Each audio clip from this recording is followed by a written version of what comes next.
He's never fought us. Not us united.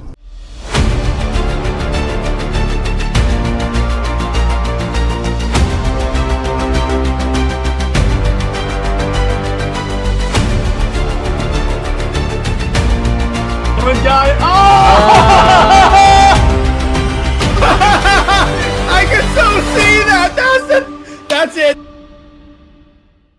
Welcome to Under Two Capes, the premier podcast of the Comics League Network. I'm your regular, handsome, bearded host, Jared, from Comics League. We've got Teladia Plays, the other bearded bro. What's up? What's up? The stubble beard is starting to come out now, guys. This baby face is Nice. gone. He has returned. And then we got JJheat, my other... Oh, yeah. You're kind of a member of the Beard Club. Yeah, try to be. How's everybody? Flame on. How's everybody doing today? Doing pretty well. So today we're talking about something that's actually very relevant today with the Flash movie coming out, which I'm going to see it tomorrow. There will be a discussion stream probably Monday or Tuesday at some point to discuss it. So we're going to be talking about the Flash. We'll be talking about it as well on the Into the Multiverse podcast. That is for sure on Sunday, and then it'll be uploaded Monday, Tuesday anyway. So put that out there. Yeah. So the reason why I wanted to talk about this is that there seems to be this massive dividing the fan base over the Flash and really DC movies in general, because ever since the whole Snyder thing went down, it's been nuts. But you want to get nuts? Let's get nuts. Let's get nuts. I need that. You walked right into that. Yeah, I did. But it also extends into the comics really well, because for those that don't know, I can't stand Lois Lane, and that's a source of friction with me and the other, not these guys, but with the other DC Comics fans. And let it be known that he got a lot of heat for that. A lot of fun heat, because that a lot video of got me a bunch of subscribers. But what I want to talk about is that one of the things that I think, one of the reasons why I think DC is so divided is honestly because there have been so many different versions of DC that people see as the definitive version, that when they see anything that deviates from that definitive version, they don't see it. It starts like this big brouhaha on the fan base. I mean, we saw it with Man of Steel when it wasn't Christopher Reeves. Okay, well, play devil's advocate, and how although say what you Christopher Reeves, one of the greatest Superman adaptations of all time, great actor. Oh yeah, God rest his soul. But despite the precedent and culture that had, I would argue the DCAU had a greater echelon in comparison of the Man of Steel backlash than even Christopher Reeves did. Oh, the way I see it is in recent media, so we're talking from the DCEU stuff, there is a divide in there. There is a lot of divide because they don't like some fans don't like the idea of the dark and gritty stuff, while the other side do like the dark and gritty stuff. And like the way, for example, Zack Snyder's Man of Steel is this year's 10-year anniversary. Some people are like, well, why didn't we get another film? Which I agree. Why didn't we get one? Because we would love to have seen a second one from Henry Cavill. But at the same time, we do have on the flip side, it's like the other DC fan base is like, oh, we want something different. We don't want the dark and gritty all the time. We want something not MCU like, but something like how do I explain it?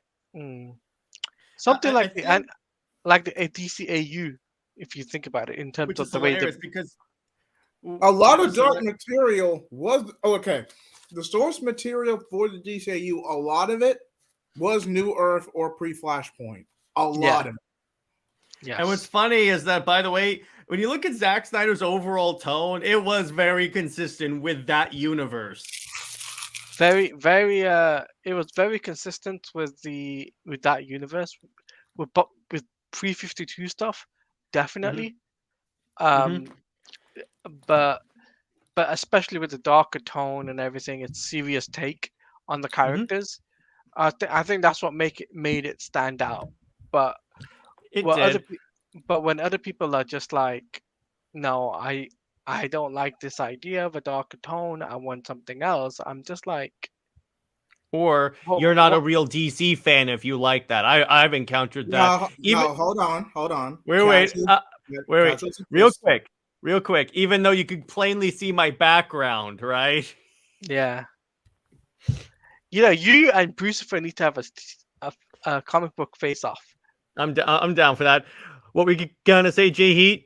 I was just saying that casuals exist. And let's be honest, Mhm. a lot of the moviegoers and general audience are cultural comic book fans at best. Yeah, but here's the problem: is that even when I give specific comic book like examples of when it was consistent, stuff that the regular normie would not know, they still are like, "Well, you've never read the comics," and I'm like, "I just Which is gave a you the most foul obscure. You just gave me the most obscure comic book reference ever." possible. Yeah. And it's always the same go-to. It's a very obscure reference. That's even then, which even if itself was a dated reference from the late Silver, early Bronze Age, which is like post-crisis, early post-crisis, 1985 to 1990. And I'm just like, you do realize just about the majority of your argument stems from the Comic Code Authority, which was disbanded in 2011, right? Yeah, and what's interesting is that and then my problem is that a lot of these purists use the same arguments they use against us. And what I mean by that is that I'll bring up like a panel and so they'll say Batman has never used a gun. I'll show Schumacher Batman. Wait. Keaton Nick and I will use those examples, or like even the comics use things of him using guns or cannons, and they'll go, you can't pick isolated panels and use that as your argument. But then they'll use isolated panels to show like Batman tearing the gun in half in Dark Knight Returns. Two words: Golden Age. Or what Christopher Nolan did with his Batman, where Christian Bale deconstructed the weapon. Yes. Pretty much. That's fine. There have been versions that are anti-gun, but my problem is that those versions are also very hypocritical because then they'll use a vehicle that has cannons on it. Because I got news for you. The cannons on the Tumbler and the Batpod count. Yeah, they do. Because you're saying Batman doesn't use guns, period. That's what you're saying. But he's using vehicles that have guns on them. But anyway, that's not what this is a stream about. But that's not what this is about. This is why is it so divided. Yeah. It's basically from what I said. It's like some of them don't like the dark and gritty, some of them do. And some of them try and make the dark and gritty fans just like, well, your take is wrong, and your take is wrong, and your take is wrong. I'm just like, well, we all can be right. That's the way I see it. That's the thing about comic books, that they've existed for like 70 plus years. In fact, we will be approaching pretty soon Superman's 100th anniversary. So let's just say 100 years. They've existed for close to 100 years. There's been so many different versions of these characters. And plus, even with the Snyderverse stuff, here's what I always tell people. Look at what the comics were like during the time period that like these movies were coming out, whether that's MCU or DCEU. What you have to understand is that the movies are always going to mostly emulate the tone of the comic books. New 52, which was the comic continuity at the time, was very dark. Not Ultimate's dark, but it was up there. No, don't you dare bring that up. Oh my gosh. Hey, I'm just saying, if you want to play hardball, I can make that argument. Don't bring up Superman did not sleep with Kara, okay? Don't bring that up, dude. The Silver Age would disagree with you, my friend. Oh my gosh. Okay. But back to the main topic. There's still debates in the fandom on if Superman can date Power Girl because she's from an alternate Earth. Does that count as still being cousins? And I'm like, if you have to ask that question, it's weird. No comment. But my point is that here's the thing. Everyone's entitled to have their favorite version of the DC universe. Yes, I agree. 100%. There have been like Jared's favorite Superman is the New 52 Superman. Right? Yeah.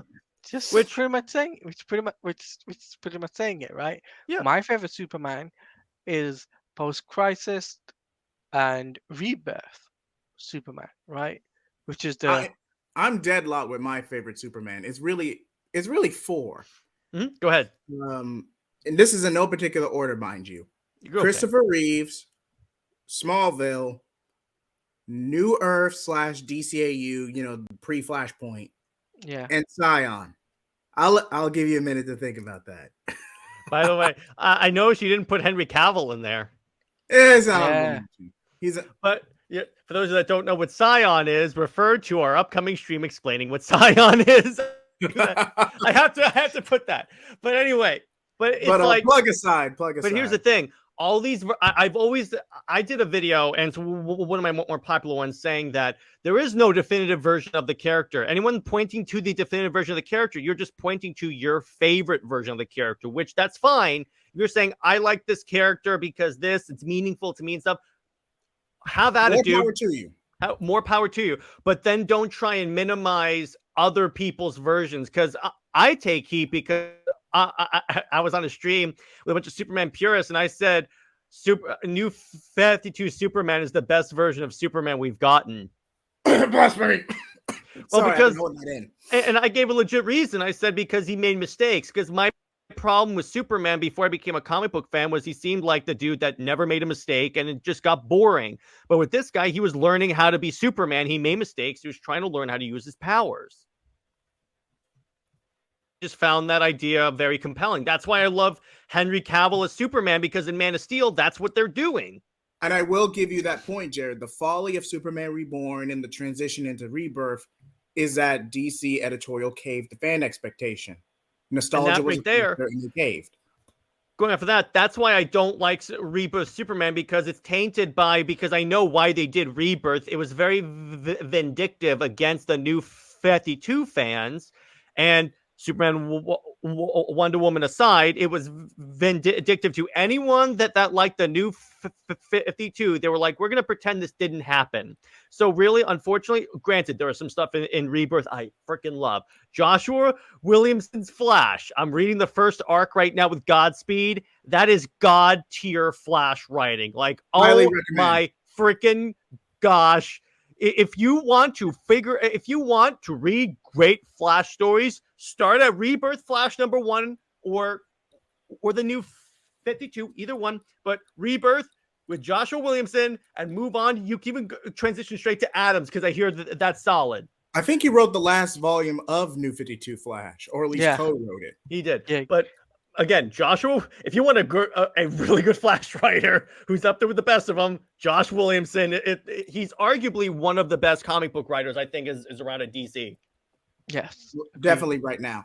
And if you want a decent alternative, check out our New Direction videos. But I digress. I love that advertising. Go JJheat.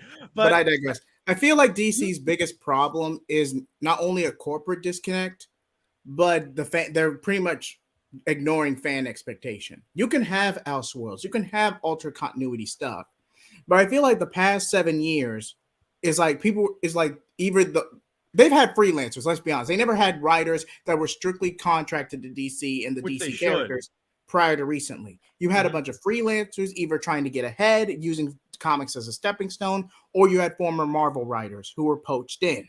Brian Michael Bendis. Roll the clip. I deserve it. Roll the clip. Why did you say that name?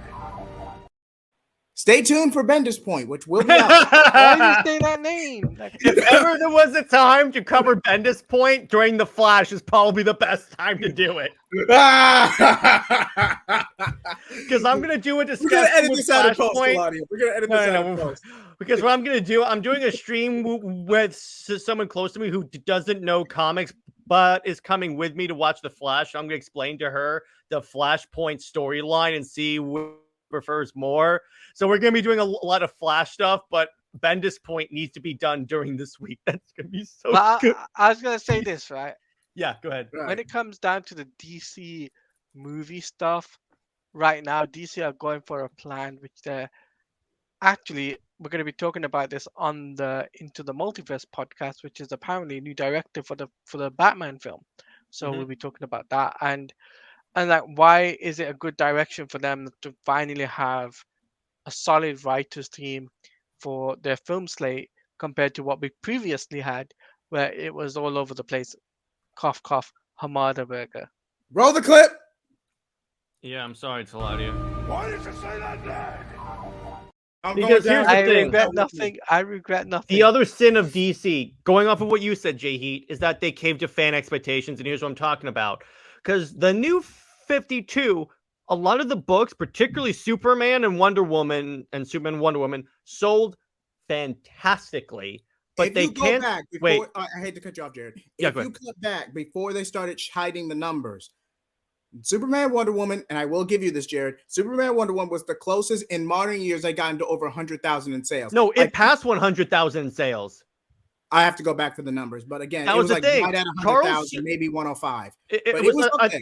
It was either Charles Soule or Tony Daniel posted, thanks to the fans, we reached 100,000. I think it was pre-orders. So it was like 100,000 copies of this book. And then when it got canceled for the Superman Rebirth, I think Charles Soule was the one that said it wasn't about sales. They just wanted to completely go away from that. So they wanted to go away from what was selling. Ignore the Superman and Wonder Woman thing. That is actually, for the first time in this channel's existence, irrelevant to this discussion. I never thought I'd see the day. I know, but what it is, they took a book that was selling extremely.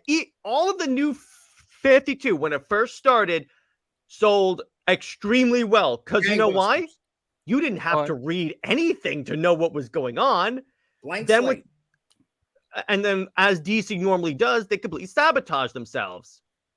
Of course, they do. As They always. do. They do. All the time. And it's do. like, here's the thing.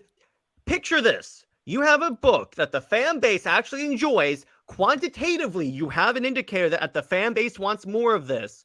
And you're bowing to people on Twitter who have admitted to pirating comics and not actually buying the books. Of course. Sorry, Just- I've been using an excuse for that Street Fighter. Wait. Other breaking news. Water. Wet. Well played. There you go. Well played. Thank you. I appreciate that. But yeah, isn't that astounding that they took what was selling and they went, nah? It's kind of like when they didn't continue the Snyderverse after the Snyder Cut came out. Okay, that's a completely different context, Jared. I get where you're coming from, but that's a completely different My point is, DC anything does this where they look at what sells and does well and ignores it. That's my point. Because okay, if we're talking like, and I know this might be nostalgia talking, I'll admit to my nostalgia bias, but pre-Flashpoint, they did care about sales. If you weren't hitting the numbers, you were gone. Yeah, Period. that's true. I don't know what happened in the past 10 to 15 years. I don't know if it's because of the superhero trend in movies, if it's a synergy thing, but people are failing upwards left and right. I remember a time where half of these creators, even I don't care if they're freelancers, I remember a time where half of these creators wouldn't even be on a C tier book, let alone any of the Trinity or Justice League or anything like that. If they weren't hitting a certain margin, they were using an obscure character or they were gone.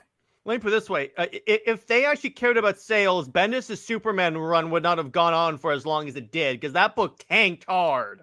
Okay, think of it like this. An all-star writer who's at the tail end of his prime, you finally able to poach him for DC, for your company, DC Comics, the first time, and you're not going to let that ride out just to save face?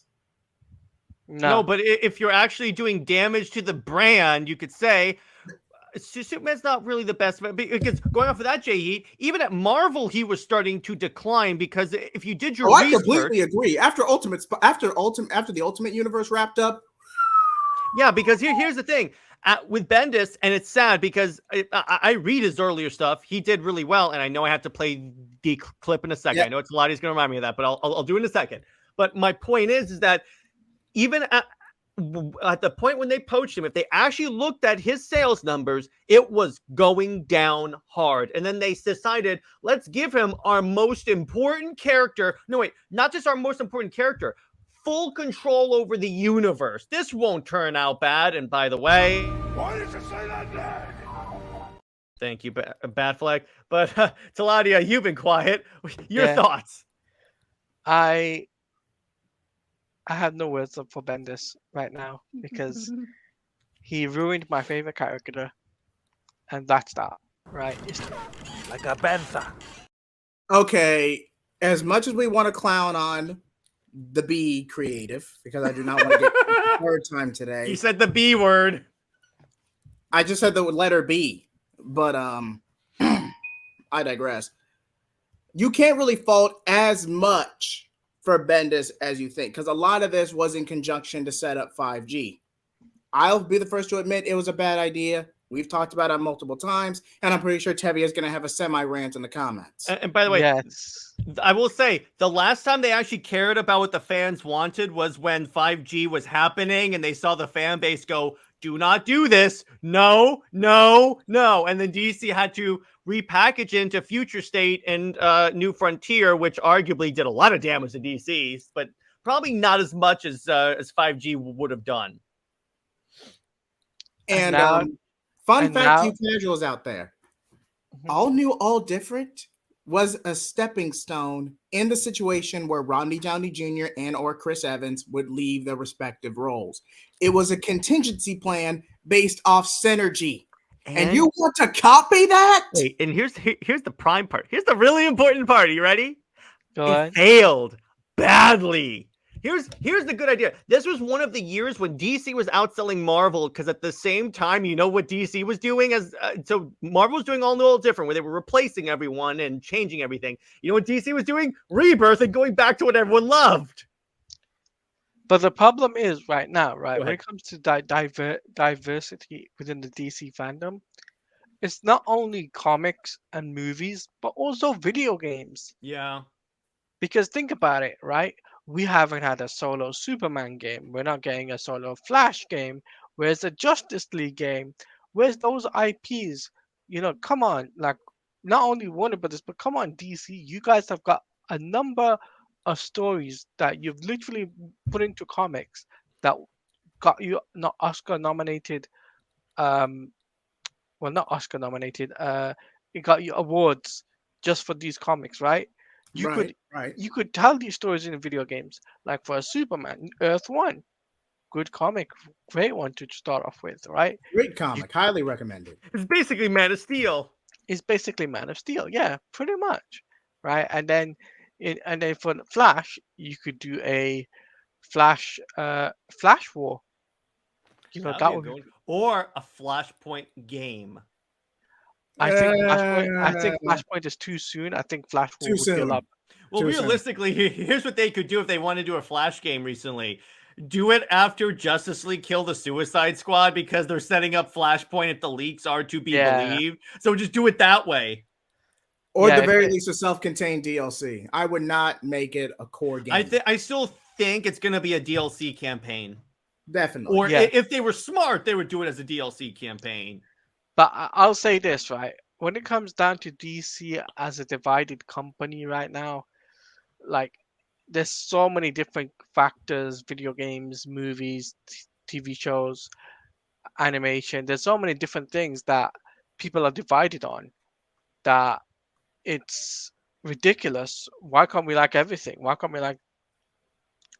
we like, you know, you can like your thing, I can like this thing, and we can both be fans, and we don't need to argue with each other and saying, oh, you don't need to like this is dumb, this is stupid, you know. I actually have a point to that, Teladia, because there is a generational divide between when we were someone our age range was coming up during the whole Yeah. comics demographic. We aged out. We still talk about it because we're nerds, but our age range has relatively aged out for the most part. Yeah. This new generation has gone up off the MCU, and that fan expectation has set a precedent because based on the MCU and what little Marvel comics they've seen.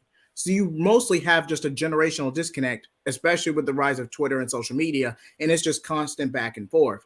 DC tries to avoid that because they want to avoid backlash. But if you're not telling good stories or if your books aren't selling, then what is the point? You don't have to piss people off, but you can't give them mediocre stories either. At least that's what I think. But here's the thing: if you give them good stories, that will require sometimes you putting these characters in unfamiliar situations. To wit, the fans will reply, "That's not how Superman would act." It's a balancing act, Jared. I get your point. And nostalgia bias is very thing. We literally had a crisis event talking about toxic nostalgia. Mm-hmm. I'll let But the audience isn't it test kind me of first. ironic? Speaking of nostalgia bias, where so Jeff Johns wrote. I have to play the clip on that. He wrote Infinite Crisis, which had Superboy Prime blasting the DC heroes for not acting the way they were, and then Jeff Johns literally became the Superboy Prime of the movie universe. Roll the clip. It's like he punched reality. Hang on, I gotta get my mouse there. I know I have to, but whatever. Why did you say that name? You know, I play that so much. Though I will give not Dark Crisis, Death Metal this.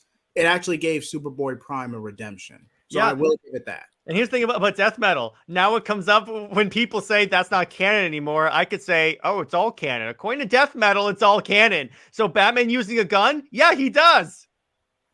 You can't tell me it's not canon anymore because it's all canon. I have never seen a concept so quickly dropped almost It's so immediately. it was stupid as hell because it's like, so which one of Wonder Woman's origins? She can't have more than one origin at the same time. It was DCYOU all over again. It was DC trying to wash their hands of the whole what's canon debate, even though they're the ones that should be telling us what's canon. Mm-hmm. And you can have your own stories. That's the purpose of Elseworlds. As long as the story is good, it's out of continuity, so fan expectation would be relatively low. You just need to have the skills and craft to tell a good story. And as long as Batman's penis is not shown in the book. Why do you keep referencing Batman Damned every chance you get? No, because remember in that there was And then he'll play the clip of canon. I need that clip. What I'm gonna do, I'm gonna make a clip of the Spider-Verse scene where they talk about canon events, and whenever the Spider-Verse people say canon, And then you'll play the canon clip from yeah, Zack Snyder saying canon. yeah. With Wait, as did he's Zack shooting Snyder that scene with retweet a post with a Batcat going at it, and everyone was pissed off.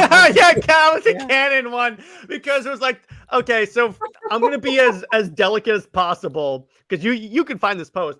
So the idea was a report came out that in the Harley Quinn they wanted Batman to do certain acts to Catwoman, and DC rejected the idea and said heroes don't do that. So Zack Snyder posted a photo of Batman and Catwoman doing that exact same thing with the caption "canon." Then maybe don't animate a smutty TV show and have a very young demographic as your bare minimum. Yeah, and have a Valentine's Day special where it's all people having orgies in public. Oh, there is a topic that we got to talk about though. Yeah, we're gonna have to edit this out in post. No, we don't, because guess what? No, it's part of this. It's part of the topic, by the way. This Okay. is part of the topic. I'm concerned, but go on. Batman Cape Crusader is described as everything that Bruce Timm wanted to do in Batman the animated series, because we ran as a kids channel, he wasn't able to do. Ooh.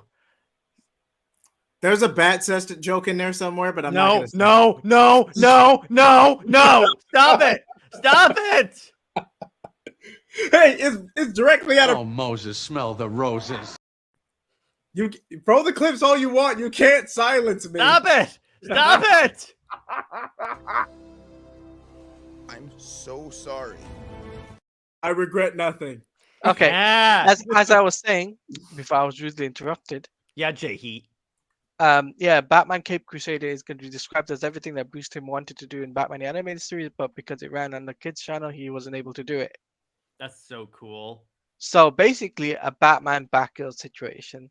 No, stop it! Because he knows. I hope he realizes that the fan base hates him for that.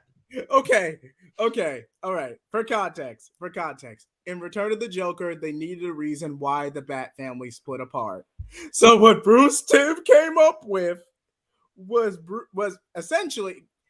Okay, I'm gonna go back to the very beginning because Jared's gonna have a migraine and I feel like he's gonna just stomp off and cringe. It's gonna explode. Oh, and by the way, it wasn't just in the AU. He also carried this over to the Killing Joke movie. They needed an extra 30 minutes and give Batgirl something to do before she gets framed. They could have easily cut out the part that we're gonna talk about, and it would have been fine. But the fact still remains, right? This will divide the fan base because of what Bruce Timm is doing. Just because it's Bruce Timm. Because here's the thing.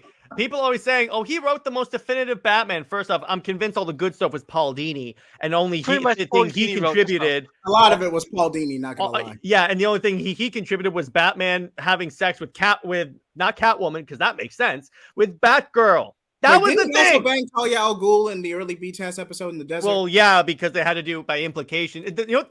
In this one, they could actually bring in Damian Wayne. But the thing is that that's why I don't take, like, whenever anyone mentions, oh, he almost had Batman and Wonder Woman together. I'm like, first off, it was referenced as only being a flirty relationship that was, quote, never going to go anywhere. And second off, this is the same guy who thought that Batman and Batgirl always should be together. So I'm like, screw you. The cleanest I could say this without giving Jared an aneurysm is that Barbara had an intern attraction to Bruce / Batman, and then for some odd reason, Bruce goes for it. Batman doesn't do ships. Maybe he was trying to get over Wonder Woman. I knew you were going to play that clip. No, that was before one. That was before. That was even before Wonder Woman. That was even before Wonder Woman. So I'm like, wait a sec. Wait. Hold on. Return of the Joker is clearly implicated in 0708. No, but the incident itself canonically happens before Bruce forms the Justice League, i.e. before he meets Wonder Woman. Are you counting production-wise or continuity-wise? Continuity-wise. Canonically, it happens before he met Wonder Woman. So that fact, I'm just using that. Hold on. Okay, I'm trying to remember. Dig leaves to become Nightwing in Old Wounds. Then he's gone for about a year and a half, would transition us to new Batman adventures. That's a whole year and a half gap. Yep. Yeah. Because here's the thing. The only reason why I bring up Wonder Woman is because that's why I don't take Bruce Timm's advice on who Batman belongs with, period. Because you're the one that thought he should be with Batgirl. Not even in the DC. If it was just in the DCAU, I would have been a little bit more like, okay.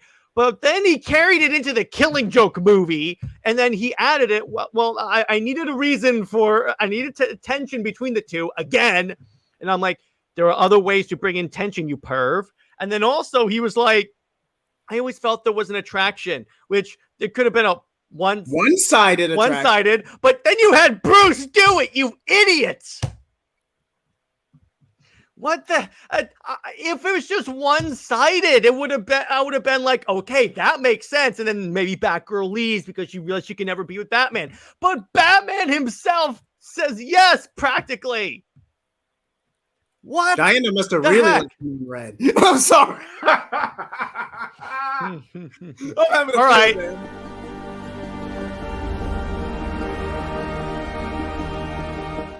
You gave me a perfect setup. The point is, yes, that is going to defy fan base because remember, there are some fans that don't want any dark stories in DC. And I'm like, you're dealing with a company that's one of their best known stories is Blackest Night. Yeah. Dark Side War, Sinestro Corps War, Deceased, Injustice. What do you do? People treat it like the comics have perpetually been in the Silver Age. That's my problem. It's like a mutual friend of Teladia's of mine that's been on the Mac stream. I don't want to name names or anything like that. Of course. I was on a stream with him, and he says, well, the movie should reflect the general whimsicalness of comics. And I'm like, have you read modern comics? Including but not limited to the extreme. Wait. I'll put it in the private chat. Yeah. But the thing is that I'm like, comics haven't been whimsical since Crisis on frickin' Infinite Earths. Oh yeah. Yeah. Okay. That's a good point. And you can have whimsical in terms of, okay, we saved the day, such and such. Well, to where it's not constant dread. It's a balancing act. Let me put it this way: the Snyder Cut had the whimsicalness when Aquaman is like pointing at Barry and he goes, "I'm sorry." There you go. But you have to put it in organically. The problem with the cut of Justice League that doesn't exist is that it is all whimsy and no amount of seriousness, period. If I wanted an Avengers ripoff, I just go back and watch Avengers. Or you could go back and watch our reaction when we live watch Justice League. I appreciate you guys hanging out. We got a bastardization of Justice League, but not a fourth season of Buffy the Vampire Slayer. That's the real disappointment here. Mm-hmm. At the very least, what we did get that which is showing me that DC could be turning it around is they canceled Gotham Knights. Yes. We're gonna be talking about that on CLD tonight, but still, I'm like, and they renewed Superman and Lois. Yes. The problem is they decreased the budget. And they cut off the cast. They cut out a lot of the cast members. So while I'm happy it's coming back, I'm a little concerned with that. You only need the super family. You don't need the extended cast that much. You don't need like melodrama. maybe. Well, I Am I do. wrong? Well, Tell me, you don't. You don't. Which is nice because it cuts down on a lot of the. You know, it's kind of funny. We're gonna have a lot less filler episodes in the next season. And there'll be a lot of more bets. Oh, there'll be more bets. I can't wait to win all the bets because I'm 2 for 2. I gotta come clean. I gotta admit this. Even though I knew this was essentially Gotham Knights was essentially Batwoman season 4 to wrap up the writers' contracts, I was planning a video. I got through the first 3 episodes. Barely.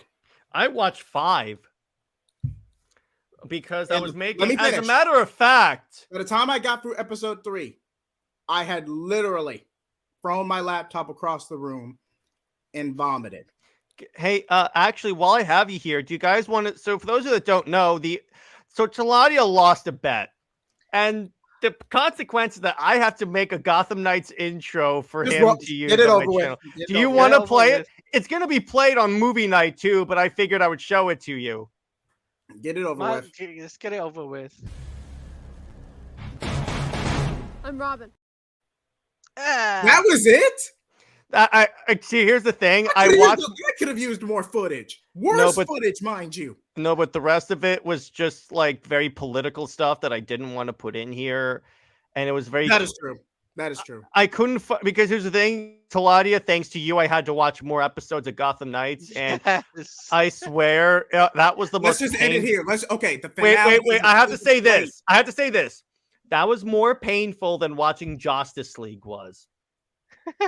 That is how horrible this show is. I second that. And my! You maybe watch Justice League twice. I second that. Yes, trust me. I would rather watch Justice League than watch one episode of Gotham Knights. Okay, which is worse, Gotham Knights or Batwoman?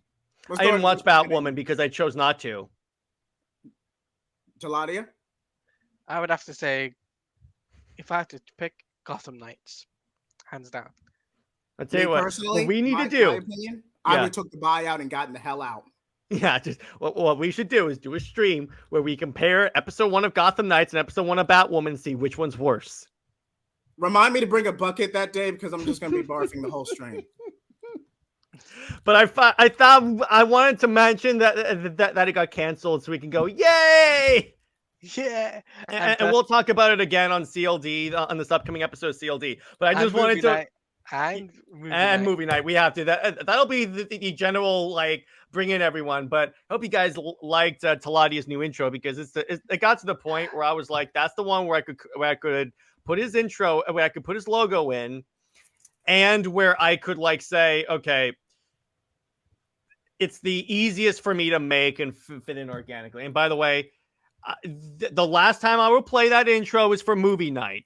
I just wanted to preview it on this show. That's it. That's it. I have to move it because I just said on movie night for the bet. I didn't say, even if I did, I'm a merciful guy. I'm only going to play it tomorrow for movie night when you come in. That's it. Nick, that Captain Marvel intro would disagree. He kept bringing up Wonder Bat. The deal is, the terms of our peaceful truce is that if he doesn't bring up Wonder Bat, that, oh, by the way, did you guys see the stream where he admitted that Super Wonder makes more sense? No, I've been busy with work, so that was like a couple months ago. But the point is, the terms of our bet is he doesn't bring up Wonder Bat. I don't play that intro. And JJheat, I'll get you. I'll figure out something. Bring it on. Flame on. Baby. I still love when on one of our streams we were trying to figure out what JJheat was going to read for April Fools, which he didn't read, by the way. Hey, I got a really good punishment for him. Batwoman clip.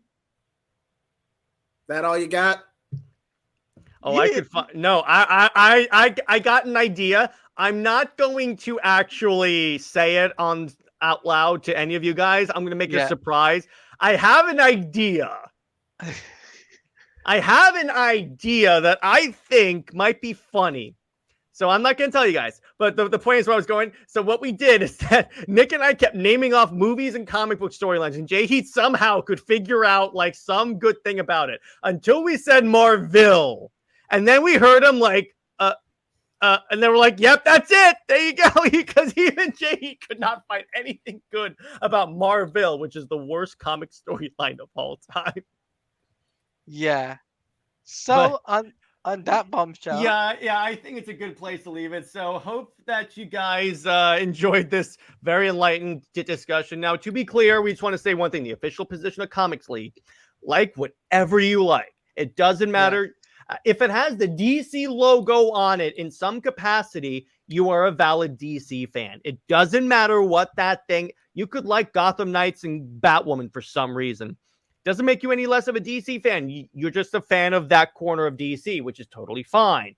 It's just don't then attack other people for disagreeing with you civilly. Civilly. It has to be a civil disagreement, or like liking something that you don't like the Snyderverse. But anyway, so I'm going to go around. So gentlemen, where can one find you, and what have you got coming out? Teladia, we'll start with you. Well, you can find me on Twitter, YouTube, Kick at Teladia Plays. I will be doing another Marvel Spider-Man 2 video pretty soon, and I have a Superman game video coming out because there's a lot to talk about there, and also Superman and Lois live reactions. That will be a thing. Hopefully, if it's early, we'll be doing a live stream. If not, me and Jared, and if JJheat is available, we'll be reacting to it together.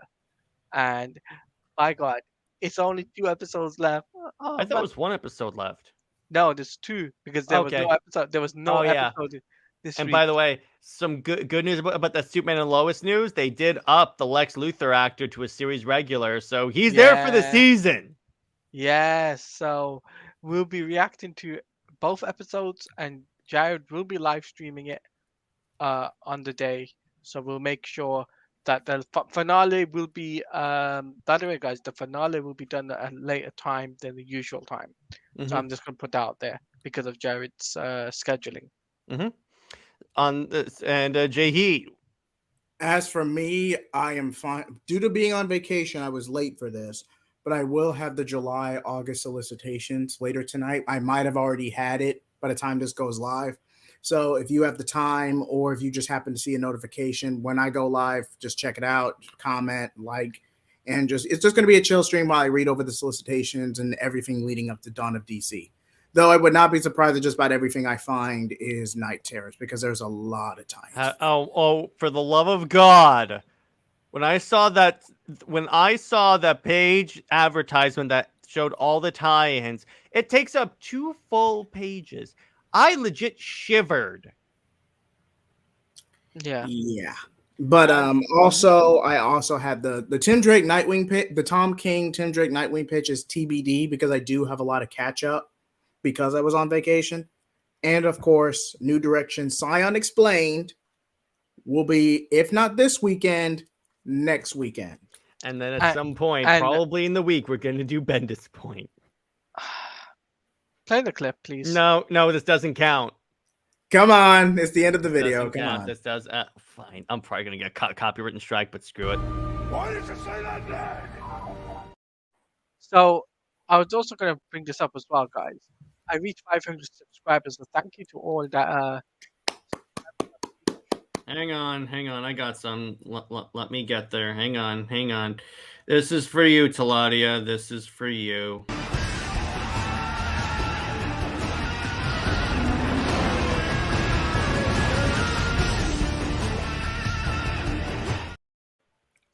We will be doing, by the way, guys, because we reached 500 subs, we will be doing something special for Marvel Spider-Man 2 releases. So stay tuned for that. Marvel Spider-Man 2, big stream happening for that. And I must say, I gotta thank Jared from Comics League, because without his, knowledge for the YouTube stuff and all the stuff that he knows, without him, I wouldn't be where I am right now. So a big shout out goes out to him. This is the way. This is the way. This is the way. This is the way. Yes, there you go. As for Comics League, I have a video coming out. I'm still figuring out what I want to do for Monday's videos. By the way, the Monday videos are now going to be retitled into a show called Comic Talk, which is basically the same format, just short discussions about a comics topic. Just now they actually have a title instead of saying general videos. Just wanted to do that. Indie Wednesday is going to be another discussion of Amalgam. Trevor Castle, which is Steve Trevor combined with the Punisher. The one time it was useful. Yeah, exactly. Thank you. Interestingly enough, making him a useful character instead of just a useless, like, stalker. And I will be doing a stream where I bring on someone that has no exposure to comics, but is going to see the Flash movie with me, and I'm going to explain to her the Flashpoint movie, and then I'm explaining to her the plot for the Flashpoint comic, back issue style, and then we'll see which version of the story she prefers. Okay, cool. But on that note, gentlemen, this was a great episode. Like, comment, subscribe to all these fine gentlemen. All their links will be in the description below. Let me know why you think that the DC fanbase is divided and solutions to that division. Because, hey, for all we know, the DCU could be this whole healing phase, because James Gunn was on a podcast and he did say that the problem with comic book movies is that there's no superhero fatigue. There's just the same movie over and over again fatigue. New 52, baby. Yeah, that's what that is. Just do that. That's literally what you have to do. 2 words. New direction. Yes. Imagine JJheat not get calls from James Gunn. Hey, you guys want to write a movie? Oh boy, do we have a universe for you. Now, have you heard of comic accurate the mythologically accurate Thor? Have you heard about that Thor? I from Marvel, but do you want to see Thor versus the Justice League? Now, bear with me, it has to be rated R. Oh my gosh, it has to be rated R. So yeah, we'll just say this: New 52, baby. That's all we're gonna say. Oh, and by the way, so I want to hype up a new direction that JJheat and I are doing. We're doing the Warworld saga, but it's the Superman and Wonder Woman honeymoon. Honeymooning on Warworld. This was a compromise. That's the only reason I did it. They're together. You betrayed me. They're together I did in not this betray universe. you. Look, man, I'm trying to get my numbers up. This seriously, for Super real. Wonder works if you want to get those numbers up. I'm just saying. Not to mention, I was able to get him to do an Elseworld involving Wonder Bat. It's a self-contained story, but it is a new direction Wonder Bat. Yeah. So it kind of balanced out. Yeah. Okay, I forgive you because you didn't make him do Wonder Bat, so I forgive you there. Hey, it's an Elseworld. Come on, Jared. I'm being fair. Elseworlds to our universe is not canon. So there you go. That's the point of an Elseworld, man. You could interpret it all you want, but we're saying the same thing. Luckily, if I do a Crisis on Infinite Earth, that's gonna be the first world the wave takes out. If we do a crisis-like event, we'll run the numbers. We'll see which topic did better: the Super Wonder Warworld saga or the Wonder Bat Elseworld. The Warworld saga is gonna be dope because remember, it's new. It's the murderous Wonder Woman. What? I'm letting the numbers decide, but continue. To give you an idea. So the idea was we wanted to do Warworld saga, but I thought, why doesn't Wonder Woman come with him? Because she's a warrior. It's the story of the Warworld saga, but it's like all the warriors on the Justice League go there. It's like Superman, Wonder Woman, Hawkman, Hawkgirl, a bunch of other characters that have no predilection. Instead of the Authority, he brings like the most murderous Justice League members. And of those concerned about the Authority, we actually established Cadmus and the JLU in New Direction. So they're staying on Earth as a vanguard while this is going on. So if you're worried about the Authority, that's where they are. I might give them a tie-in video. I hadn't decided yet. And on that note, I will see you guys later, and I will have a great week. Stay